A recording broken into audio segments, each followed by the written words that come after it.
l'invité de la matinale. Les motions de censure ne seront pas signées par la droite. Cela veut dire a priori que le 49.3 va passer. On parle, vous l'aurez compris, du budget 2023, notamment pour le financement de la sécurité sociale. On en parle avec notre invité, le député PS Philippe Naillet. Bonjour. Bonjour Monsieur Pitou. Vous êtes actuellement à Paris pour participer justement au prochain débat dans l'hémicycle. Comment se passent les échanges actuellement avec les oppositions ?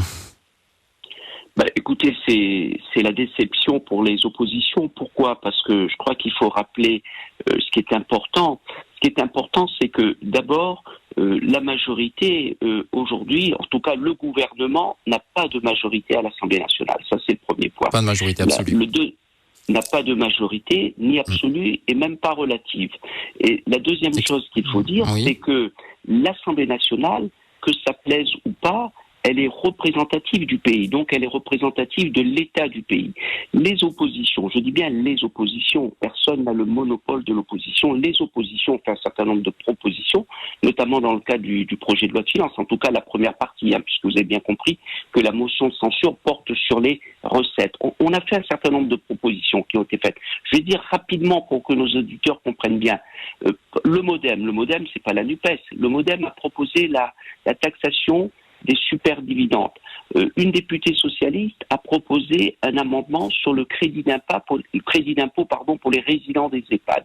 Un autre député a proposé un amendement pour faciliter, si je puis dire, accompagner, mieux aider, vous savez, tous ces bénévoles qui font un travail exceptionnel dans les associations. Tout ça, ça a été balayé d'un revers de la main par le gouvernement qui ne recherche pas le compromis. Donc, c'est dommageable, ça veut dire que le 49.3, ça caractérise quoi ? Ça caractérise l'incapacité qu'a le gouvernement aujourd'hui à prendre en compte les oppositions et les aspirations du pays. Et tout ça dans un climat social tendu, c'est ça qui est inquiétant. Dans une tribune au JDD, 53 députés LR et apparentés confirment qu'ils ne voteront pas les motions de censure de la NUP et du RN sur le budget ce lundi à l'Assemblée. Ça vous inspire quoi, justement ? Non, il est clair que le gouvernement ne va pas tomber ce soir, puisque je rappelle, pour ceux qui nous écoutent, pour qu'une motion de censure passe, ne sont comptabilisés dans le cas d'une motion de censure que les votes positifs, c'est-à-dire les votes favorables.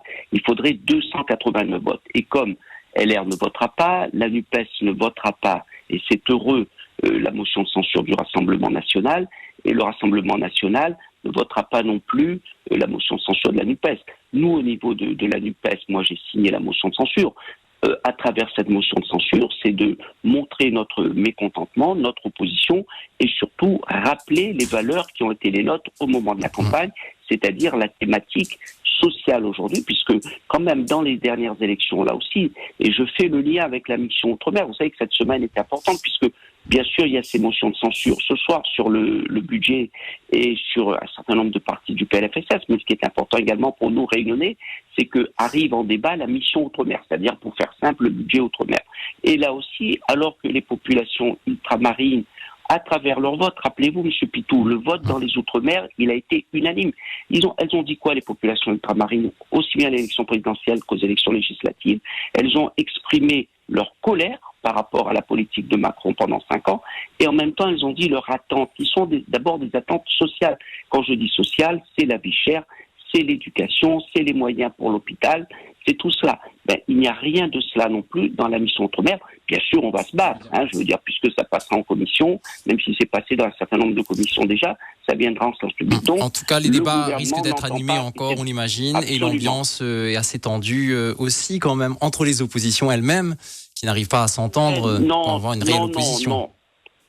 Non, pour finir. Je pense qu'il faut pas tout mélanger. Moi, je me réjouis qu'on vote pas la motion de censure du Rassemblement national. Oui. C'est tant mieux. Je veux dire, non, il faut pas non plus tout mélanger. Aujourd'hui, ce qu'il faut, c'est dire au gouvernement, vous n'êtes pas sur le bon chemin, vous n'entendez pas le pays, vous n'entendez pas les populations ultramarines, alors que les difficultés sociales ne font que s'aggraver. Merci, M. On va y revenir, en tout cas, vous pouvez compter sur nous. Bonne journée à vous à Paris. Mais je vous en prie, bonne journée. Merci à vous, merci de votre invitation. À bientôt.